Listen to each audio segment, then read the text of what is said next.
현진, 안녕하십니까. 카자루입니다. 차를 고를 때 스펙으로 고르는 분들도 많죠. 근데 저는 오늘 이유를 명확하게 설명하기 어려운 차를 한 대 가지고 왔습니다. 지금 보면 이 차 연식도 좀 있고 기능도 올드하거든요. 근데 이상하게 저는 이 차를 팔고 싶은 생각이 없어요. 그래서 반려 자동차입니다. 오늘 제가 이야기할 반려 자동차는 메르세데스 벤츠 CLS 350입니다. 이 차는 제가 처음으로 드림카라고 생각했었던 차예요. CLS는 스포츠 쿠페라는 장르 자체를 대중적으로 우리나라에 각인시킨 포도 쿠페의 원형이거든요. 근데 지금 봐도 디자인적으로 전혀 뒤처지지 않다고 생각합니다. 오히려 요즘 차들보다 선이 더 정제되어 있고 더 클래식한 품격을 보인다고 생각하거든요. 이 차 사실 제가 한번 판매했었던 차예요. 그리고 거짓말처럼 4년 뒤에 다시 저한테 돌아왔습니다. 그러니까 의도한 건 아니고 계획한 것도 사실 아니었었는데, 그래서 저는 사실 이 차를 중고로 샀다라기보다는 저한테 돌아온 차라고 생각해요. 조금 오글거릴 수도 있지만 사실 운명 같았습니다. 그 실내를 보면 요즘 차들이랑 완전 다르죠. 디지털도 아니고 화려하지도 않습니다. 근데 저는 이게 사실 더 좋아 보이는 것 같아요. 특히 이제 이 스티어링 휠에 들어간 이 우드, 이게 진짜 요즘처럼 핸들 열선 이런 거 없거든요. 요즘 기준으로 보면 사실 단점이죠. 근데 막상 잡아보면 차갑지 않고 손에 착 감기는 느낌이 있습니다. 그러니까 이거는 기능으로 뭔가 설명이 안 되는 그립이 주는 안정감이거든요. 솔직히 이제 기능적으로 보면 이 차 제가 아토3랑 봐도 완전 올드하고 기능 하나도 없어요. 뭐 자율주행, 뭐 디지털, 뭐 카플레이 이런 거 다 안 되고 다 부족하죠. 근데도 제가 이 차에 계속 손이 가는 이유가 뭘까요? 그러니까 아마 이 차는 저한테 편리함보다는 약간 정을 주는 차라서 그런 것 같습니다. 이 얘기는 조금 개인적인 부분이긴 한데, 몇 달 전에 저희 강아지가 무지개 다리를 건넜거든요.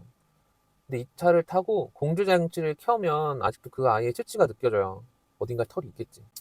그때마다 사실 저는 이 차 못 보내겠구나 라는 생각이 진짜 강하고, 이 부분도 차를 판매할 수 없는 이유 중에 하나라고 생각합니다. 사실 이제 올드카다 보니 조금 오래된 차다 보니까 에어매틱이 있어서 사실 수리비 진짜 무섭거든요. 모듈 하나 나가면 100에서 150만 원은 사실 기본으로 깨집니다. 그리고 와이프한테는 아예 막 이런 버튼 누르지 말라고 얘기했던 것들도 있어요. 뭐 어쨌든 이 차 팔아서 얼마 안 되거든요. 그 돈으로 이 정도 만족감 주는 차가 사실 있을까 고민해보면 사실 없어요. 그래서 못 파는 거죠. 그래서 이 차는 사실 뭐 계산하고 뭐 이런 거라기보다는 마음으로 저한테 남아서 제가 이 차를 계속 운행하는 것 같습니다. 이제 말 타고 출발을 한번 해보겠습니다. 이 사운드가 들리는지 모르겠는데 이 엔진음이 들려야 되는데 사실 보려고 하면 CLS 350 이거 단종이 돼서 일단 너무 아쉬워요. 이 차보다 예쁜 차가 있나 싶을 정도로 저는 이 차의 디자인부터 모든 걸 너무너무 사랑했던 트림카인데, 이 차의 다음 모델이 한번 나오고 바로 단종을 시켜버리더라고. 왜 단종을 시키는지는 사실 잘 이해가 안 가는데 일단 단종은 됐습니다. 그래서 CLE라는 모델로 해서 뭐 쿠페 형태의 조그만 차, 이 쿠페 때문에 뭐 이 쿠페를 팔아먹어야 되나 싶어서 그런지 모르겠는데, 일단은 포지셔닝이 바뀌었어요. E랑 S 사이에 있었던 CLS라는 트림이 사라지고 CLS를 단종을 시키고 CLE가 나오는 겁니다.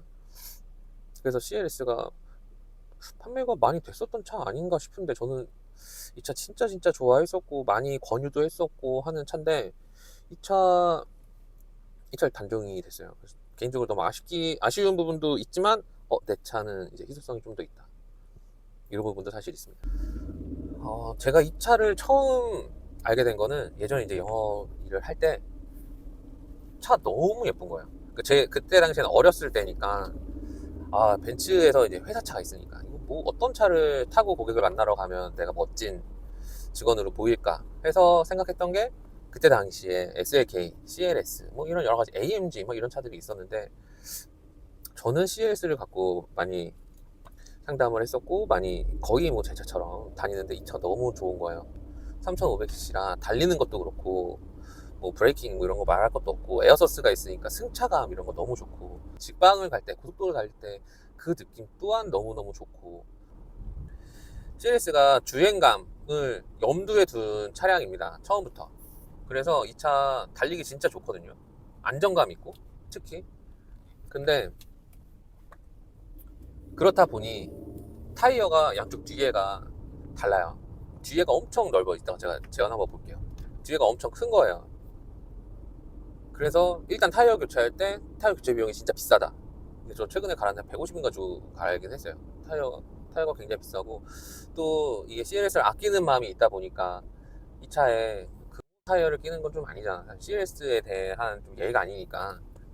그리고 또 저는 타이어가 진짜 중요한 안전 장치 중에 하나라고 생각하거든요.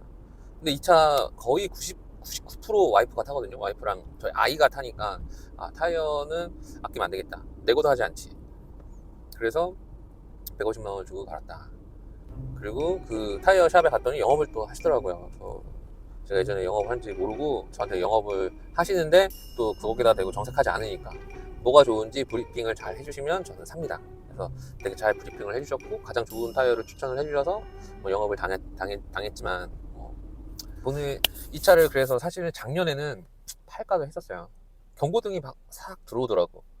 그래서 엔진 체크 등이 또 고질적으로 들어오잖아요, 벤츠는.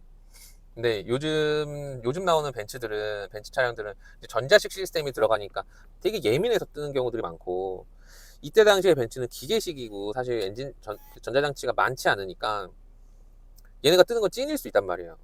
근데 엔진 체크 등이 떴어. 아씨, 죽겠다. 이것도 고치기 시작하면 또 수백 들 텐데. 그래서 공식센터에 들어갔더니 공식센터도 좀 양아치기는 해요. 몰라. 뭐 때문에 떴는지 몰라. 근데 하나씩 뜯어보자는 거예요. 뜯어보자 그러고 안에 뭐 인젝터부터 해갖고 실린더 어쩌고 뭐 막 그런 별 얘기를 다 해. 어려운 얘기들을 막 해요. 근데 그거 알겠다고 하면 진짜 몇백 깨지는 거거든요. 됐다.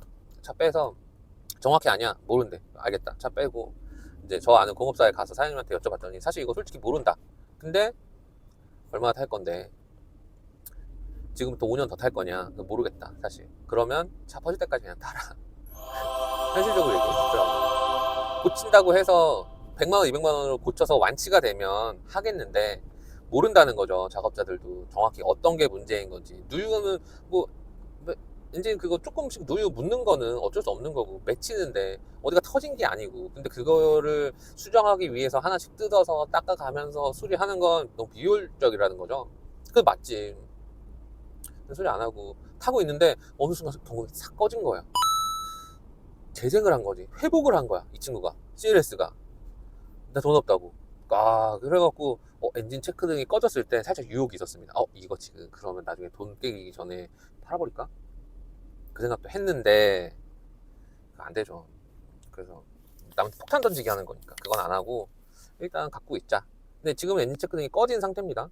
그래서 너무 좋고, 뭐 여러 가지 신차 리뷰들도 계획을 하고 있고, 뭐 여러 가지 상품들을 설명하는 내용들도 제가 기획은 하고 있는데, 이런 저처럼 이렇게 차를 아끼는 분들도 상당히 많을 것 같은 생각이 들더라고요. 반려차니까. 반려동물처럼 반려차인 거죠. 저는 이 차를 반려차로 임명한 지 좀 됐거든요. 그래서 주변에 좀 사연이 있는 이런 반려차를 갖고 계시는 분들 제가 한번 모시고 한번 차도 보고, 재밌는 차도 있으면 좋겠죠. 그래서 재밌는 차들도 좀 보고, 사연도 들어보고, 어떤 내용으로 차를 오래 보유하고 계시는지 이런 내용들도 보면, 뭐 제 채널 구독자분들 중에 차를 이제 고르실 분들도 계신다고 생각하거든요. 어떤 포인트, 그런 걸 보면 이제 어떤 포인트로 차량을 고르면 이렇게 오래 타고 만족감이 있을 수 있겠다라는 부분들도 캐치할 수 있을 것 같아서 오늘 컨텐츠 준비해봤습니다. 이상입니다. 전진. 영상을 재밌게 보셨다면 구독, 좋아요, 알림 설정까지 부탁드리겠습니다.